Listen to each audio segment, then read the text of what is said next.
Hello students, previous class में हमने the living world chapter first जीव जगत के बारे में पढ़ा था, जिसके अंदर हम किस तरह से वर्गीकरण करते हैं, किस तरह से हम पहचान करते हैं जीवों की ICBN, ICZN और कौन कौन से ऐसे टूल्स हैं टैक्सोनॉमिकल टूल्स या वर्ग की सहायता साधन जो हमें नामकरण में सहायता प्रदान करते हैं, जैसे कि है चिड़ियाघर है, बॉटेनिकल पार्क हैं जिसके अंदर आपने park royal botanical garden Q England's, इस तरह से आपने पूरी चीज़ पढ़ी थी। और आज हम पढ़ेंगे जीव जगत का वर्गीकरण।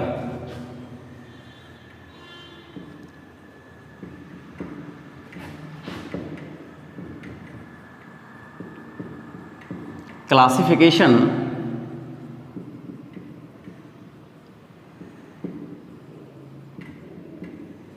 Of animal kingdom.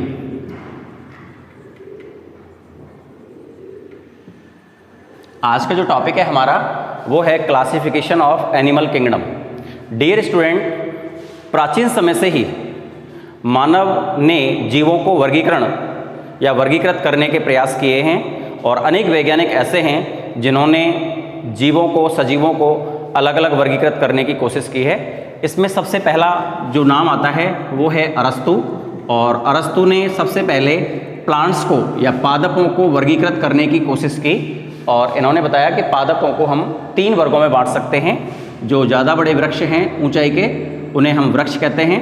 जो मीडियम साइज की हाइट्स के हैं उन्हें हम झाड़ी कहते हैं, और जो छोटे पादप हैं उन्हें हम शाक कहते हैं। तो मैं कह सकता हूँ अरस्तु ने प्राचीन समय में पादपों को 3 भागों में बांटा, वृक्ष, झाड़ी एवं शाक।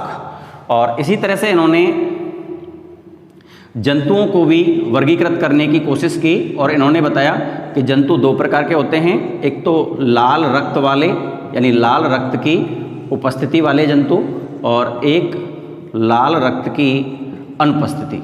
तो इन्होंने लाल रक्त की उपस्थिति और अनुपस्थिति के आधार पर जंतुओं को भी 2 भागों में बांटा, लेकिन इस वर्गीकरण को मान्यता नहीं मिली। इसके पश्चात कैरोलस लीनियस, प्रीवियस क्लास में मैंने बताया था कि जहाँ भी हम वर्गीकरण या टैक्सोनॉमी की बात करेंगे तो वहाँ कैरोलस लीनियस का नाम आएगा। कैरोलस लीनियस को ही हम फादर ऑफ टैक्सोनॉमी कहते हैं, वर्गीकरण विज्ञान का जनक कहते हैं। तो कैरोलस लीनियस ने द्विजगत प्रणाली प्रस्तुत की और इन्होंने बताया कि जीवों को या सजीवों को हम 2 भागों में बांट सकते हैं। नंबर 1 पादप जगत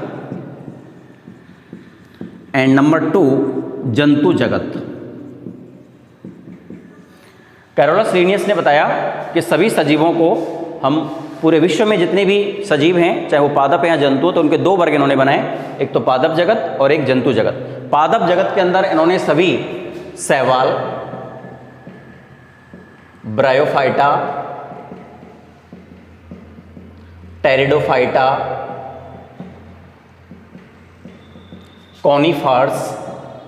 कॉनिफर्स कहते हैं जिम्नोस्पर्म को, और पुष्पी पादप ये कहते हैं हम एंजियोस्पर्म्स को। तो ये सभी शैवाल, ब्रायोफाइटा, टेरिडोफाइटा, जिम्नोस्पर्म और एंजियोस्पर्म, इन सभी को इन्होंने पादप जगत के अंतर्गत रखा।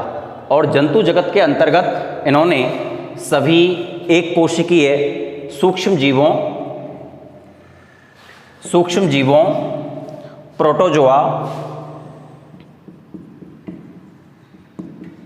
सभी कृमि, सभी कीट, सभी एवीज यानी पक्षी, उभयचर,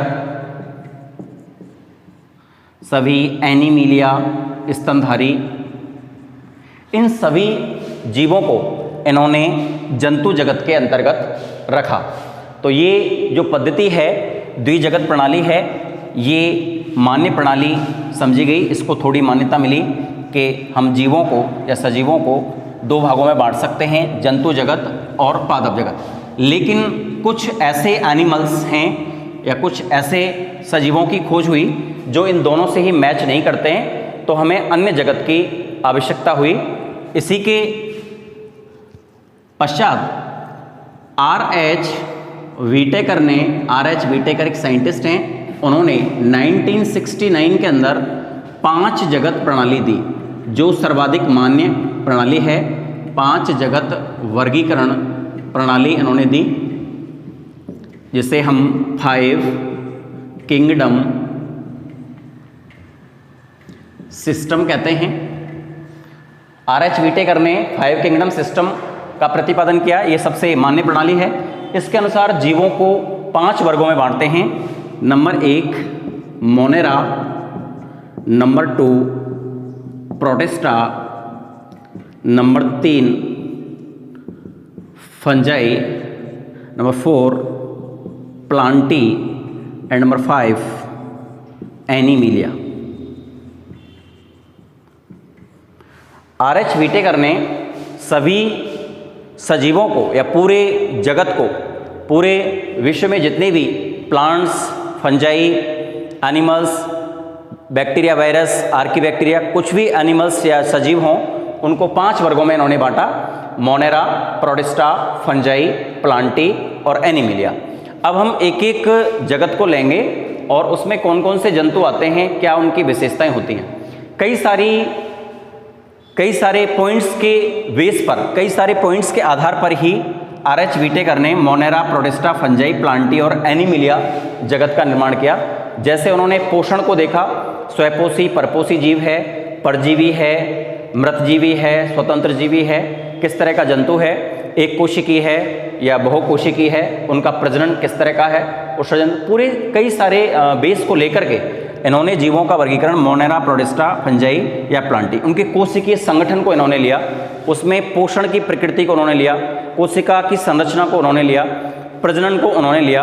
तो ये सारे चीज़ों को लेकर के ही इन्होंने मोनेरा, प्रोटिस्टा, फंजाई, प्लांटी और एनीमिलिया का वर्गीकरण किया, अर्थात इन्होंने 5 जगत प्रणाली दी। इसके बाद हम एक टेबल बनाएंगे जिसके अंदर 5 जगत मोनेरा, प्रोटिस्टा, फंजाई और प्लांटी के अंदर बेसिक डिफरेंस क्या होता है उसको हम देखेंगे। और अभी हम बनाएंगे 5 जगत प्रणाली की टेबल।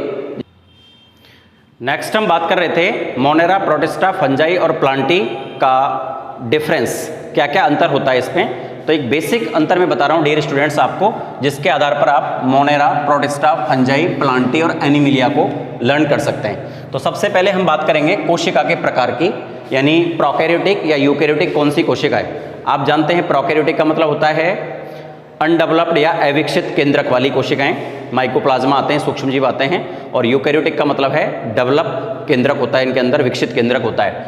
तो जो कोशिका का प्रकार है, मोनेरा के अंदर प्रोकैरियोटिक है, बाकी सब में यूकैरियोटिक। प्रोटिस्टा यूकैरियोटिक हैं, फंजाई यूकैरियोटिक हैं, प्लांटी यूकैरियोटिक कोशिका वाले हैं और एनीमिलिया भी यूकैरियोटिक, क्योंकि इन सभी के केंद्रक विकसित होते हैं। दूसरी बात करेंगे हम कोशिका भित्ति की।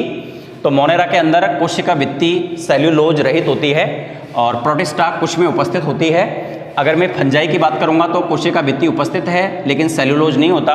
प्लांटी के अंदर उपस्थित होती है लेकिन सेल्यूलोज होता है। और एनीमिलिया के अंदर कोशिका भित्ति यानी एनिमल के अंदर जो सेल होती है उन पर कोशिका भित्ति नहीं होती है। ये अंतर भी है पादप कोशिका और जंतु कोशिका में। नेक्स्ट बात करेंगे केंद्रक झिल्ली की।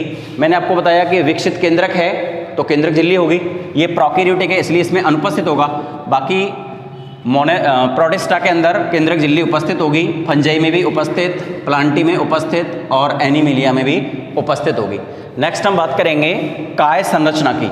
इसका जो शरीर संगठन होता है मोनेरा का वो कोशिकीय स्तर का होता है, प्रोटिस्टा का भी कोशिकीय स्तर का होता है, फंजाई का बहुकोशिकीय होता है और प्लांट का ऊतक और अंग तंत्र का होता है और एनीमिलिया के अंदर ऊतक और अंग तंत्र होते हैं विकसित। यानी एनीमिलिया के जो शरीर होते हैं एनिमल्स के उनके अंदर ऊतक होते हैं और अंग होते हैं और उनका एक अंग तंत्र होता है, पूरा सिस्टम होता है जैसे digestion system, respiratory system, circulation system.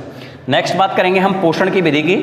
ये एक कोशिकीय जीव हैं, स्वयपोषी हैं मोनेरा, प्रोटिस्टा भी स्वयपोषी हैं, फंजाई परपोषी हैं, दूसरे जीवों से अपना पोषण प्राप्त करते हैं।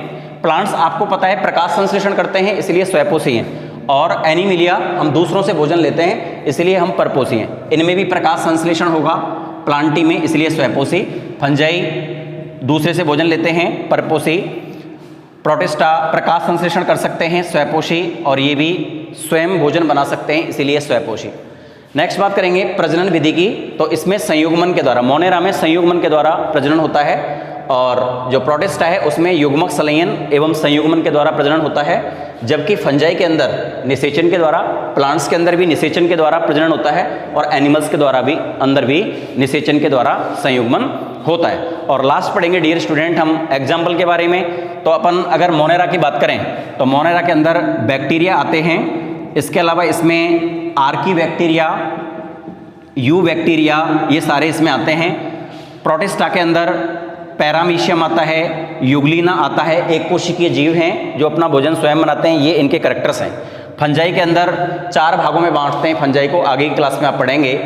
एस्कोमाइसिटीज, वेसिडियोमाइसिटी, ड्यूटेरोमाइसिटी, जाइगोमाइसिटीज, इसमें बहुत सारे कवक आते हैं। तो सारे कवक जो हैं वो फंजाई में आते हैं। और प्लांट्स मैंने बताया आपको, शैवाल, ब्रायोफाइटा, टाइडोफाइटा, जिम्नोस्पर्म और एंजियोस्पर्म, ये सभी प्लांट्स के प्लांटी के एग्जाम्पल हैं। और एनीमिलिया में सारे एवीज, उभयचर, टेट्रापोडा और सारे के सारे सरीसृप, रैंकर चलने वाले जंतु आते हैं। तो इस तरह से जो 5 जगत प्रणाली है उसके अंदर मोनेरा, प्रोटिस्टा, फंजाई, प्लांटी और एनीमिलिया, उनके basic characters, basic difference characters और उनके एग्जाम्पल्स को आज आपने पढ़ा है। नेक्स्ट क्लास में हम पढ़ेंगे मोनेरा और इसके कौन कौन से लक्षण हैं, किस आधार पर हम इसको मोनेरा के जंतु कहेंगे और उनके briefly examples. And it's all for today. Thank you so much dear students.